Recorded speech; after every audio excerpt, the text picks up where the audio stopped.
Hi everyone, good morning. This is Dan. Welcome to Engelgeist. For those of you that are new, welcome. For those of you that are returning, welcome back. For those of you that support me over on Patreon, thank you so very much for your subscriptions. They are greatly appreciated. This is the daily forecast for all signs. It is originally created for Thursday, February 16th, but it's not solely set on that date. So if you're seeing it on a different day, yet it makes sense. What I'm saying makes sense to how you're feeling or a situation you're dealing with. By all means, utilize the reading. Don't get caught up on the date.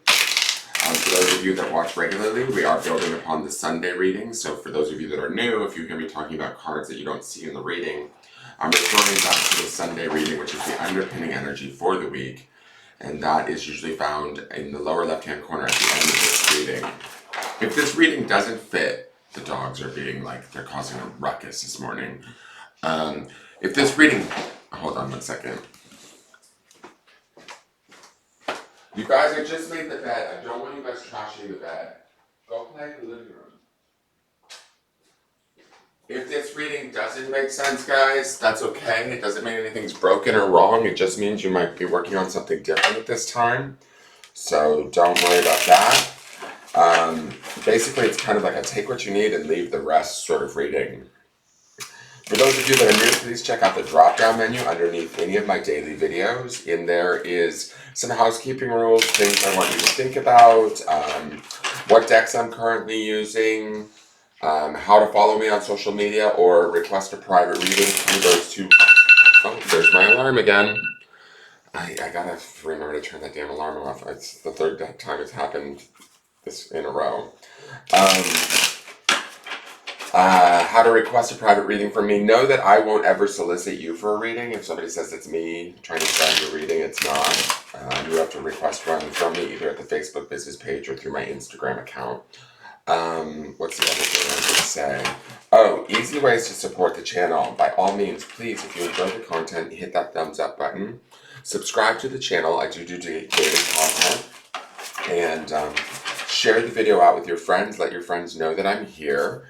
And also, if you have a question or comment, please, by all means, leave it on the video because I do read them all. I enjoy reading them, and they do help the algorithm. All right, so let's get into this and see what the cards want us to know today. We're not saying a word. We're just going to do a couple more shuffles and see what's going on.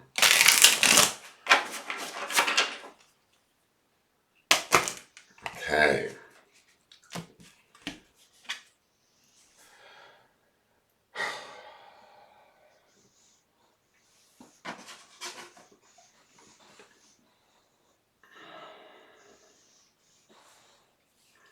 All right, I am like just speechless. I'm going to shuffle again and ask the deck to clarify this fountain. Give me 1 second. Clarify the fountain for me, and I'm actually going to use the fountain deck because I don't want to see the fountain again. Please clarify the fountain. What does the collective need to know in regards to this fountain card? Why do we keep seeing it?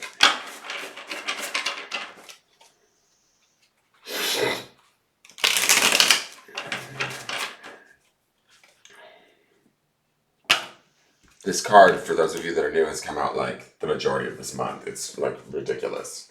So we have Four of Swords, which is about healing, going inward, taking time for oneself, meditation, clearing one's thoughts, stabilizing one's thoughts. The fountain is about being. So this card actually makes a lot of sense with this fountain.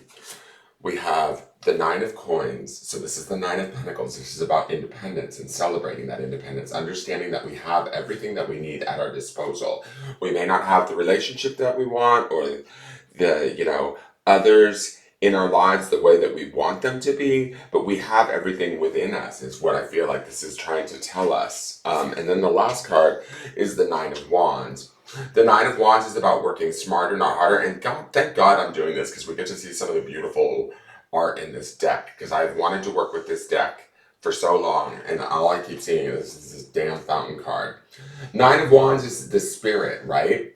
What I love about this is we have the mind, the body, and the spirit all kind of working together or being represented underneath this sort of astrally weird cosmic fountain card about just being, allowing ourselves to be in the present moment.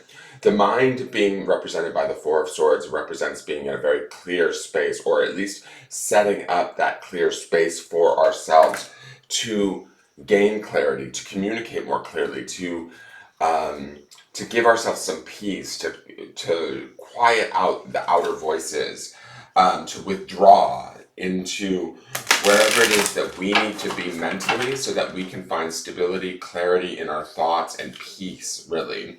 The Nine of Pentacles is about, oftentimes associated with earth signs, right? I think she's mainly associated with the sign of Virgo, but she is about, like, Miss Independent is the card, is what I call the card. And it's about having everything that we need, all the resources, certainly materially or 3D, but everything we need in our world is at our fingertips. We may not have the thing, how do I want to say this? Like, she's always depicted as a single woman, right? She has everything she needs except for, like, the man by her side. Not to say that a woman needs a man by her side, but to me, it's sort of like, are we focusing on the one thing that's missing from our lives and not seeing the multitude of assets that we do have, is kind of the question that makes this Nine of Pentacles, it makes me think about, right?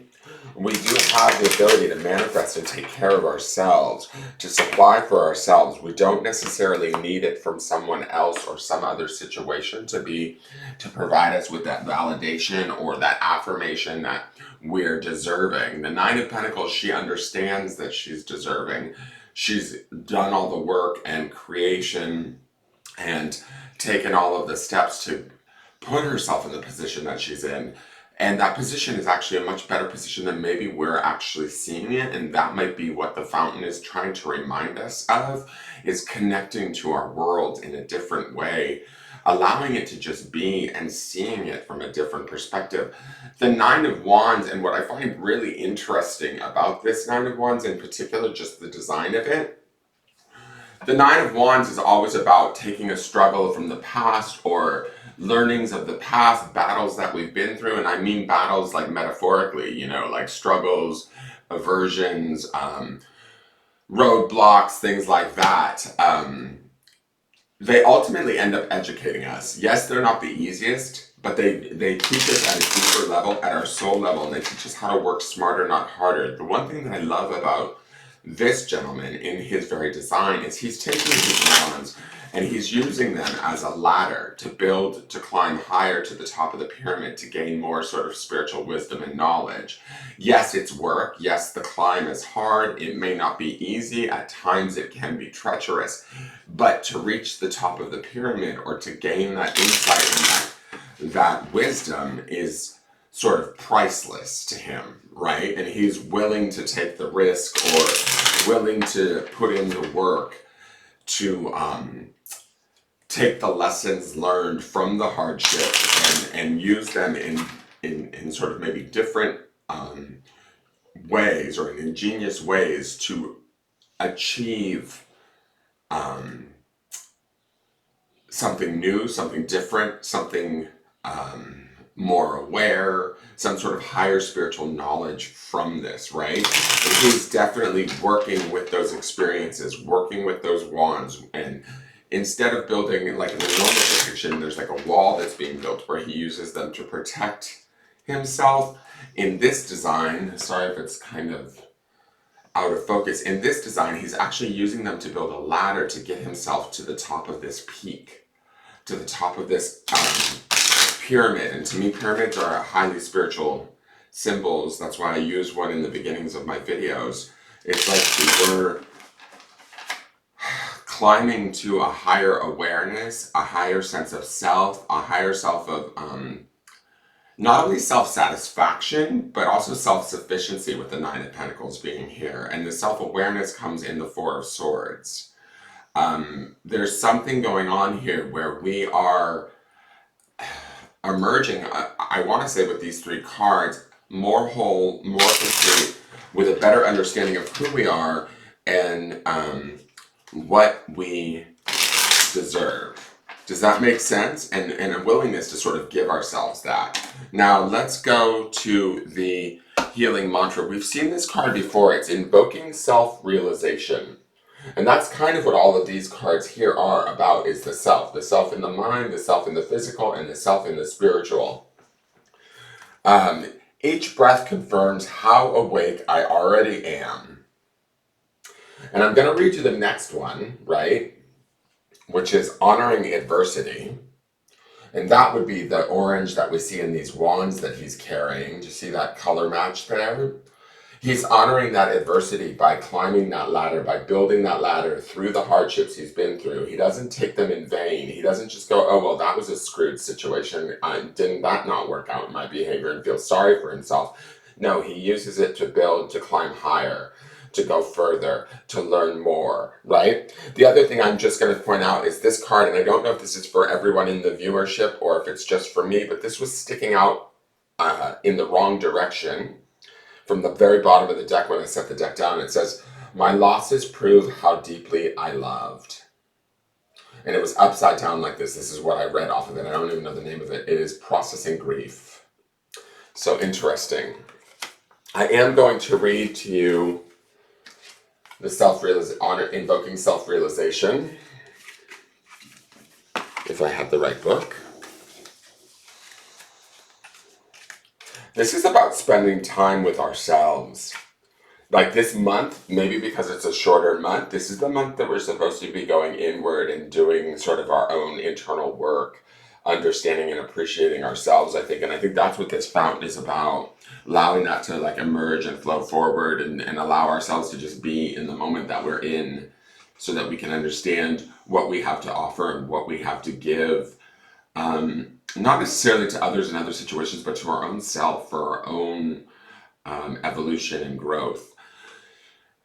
Each breath confirms how awake I already am. Self-realization is a spontaneous remembrance of your interconnection to all that is. And that's the fountain card, guys. You are willing to embrace your individuality as a unique expression of source in physical form. By aligning with the breath, you see that while you appear to be a person, it is the universe that breathes everything into existence. This mantra is ideal for reducing stress, managing pain, and relaxing the nervous system. The reducing stress and managing pain is definitely that Four of Swords. There's a steadiness with the Nine of Pentacles there too, that to me feels like that would be also helping those things, if that makes sense, like a stabilization, a discernment that's going on there. Let's go to the clarifiers. We have the Queen of Swords. We have the Two of Pentacles. And we have the Three of Wands. So underpinning this in the Sunday reading, not only was the fountain in the beginning of the week, but we had that Nine of Swords. So there is some sort of like internal mental conflict that we might be dealing with, some sort of nightmares, worries, or fears of outcomes, or fears of situations not changing, whatever it is that we might be challenged by or dealing with or trying to change. This fountain tells us we don't have to change anything, and worrying about it serves us, doesn't serve us, essentially. Understanding that we are okay and creating that space of being okay is going to be what we need to do, especially through that Four of Swords and through this fountain card that we keep seeing. The Queen of Swords is going to be, she's going to be emotional, right? Because she's a queen, but she's going to favor logic over emotion. She's going to be direct. She's going to be logical. She's going to cut away the things that don't and no longer work for her. The Two of Pentacles is about a decision to be made, sometimes juggling between two thoughts, two ideas, two possibilities, but ultimately taking that time to weigh out both options. You know, should I think about something this way, or should I make this choice? It's that kind of a vibe. But I feel like with the Queen there, she is going to choose which pentacle or which path, which choice, which stance, which opinion we take. It's going to be based in logic and wisdom, not necessarily willy-nilly, and nor a mistake for that matter. I do feel like that the Three of Wands is a far off kind of viewpoint, in the sense that we get to decide where we go next. We get to dream. We get to manifest. We get to look at, from this decision that we're making, or from these choices, or the way that we're viewing a situation, or how we're behaving within a situation, Is this furthering our purpose in a positive way? I do feel like ultimately this is, if we get into this vibe, if we get into um, this energy of the fountain, where it is like reminding ourselves that we are connected to all of it no matter what's going on around us, even if our ego is in complete total dissonance or disagreement with the situation at hand. We need to remember that the situation at hand is there to inform us in some way, shape, or form. So what we need to do is not necessarily withdraw, like pull away, but withdraw within to ourselves, find that peace, that serenity, that self-actualization within ourselves, and understand that this too shall pass, this too shall teach us. It may not be the easiest of lessons, but we can take the lesson and we can use it for our own well-being and for our own sort of wisdom, and we can even use it to propel us forward to new beginnings or to new opportunities through that Three of Wands. Now let's look to the grounding stone. Perfect. The grounding stone, this is just something that you need to ground in today while you're doing this work or tapping into this energy, having these thoughts or creating these spaces for yourself, is the word joy. The reason why I like this so much is joy is an extremely high vibrational energy. Joy it's real hard for negativity to stick to joy, the vibration of joy on a vibrational level. If we can find joy in this transformation, if we can find joy in creating this space for ourselves to make these decisions, to take these hardships and turn them into, it's like the Nine of Wands to me is like taking losses and turning them ultimately into wins by having learned from them and using them to propel us forward in smarter ways. Does that make sense? Finding joy and relief in that is going to be key today to keeping our spirits high, to enable us to make clear decisions around whatever it is we are fretting about. Remember, the grounding stone underneath all of this is spirit. What brings joy to your spirit? Follow that path. That is your reading. Please like, share, comment, subscribe, and I look forward to seeing you tomorrow. Take care.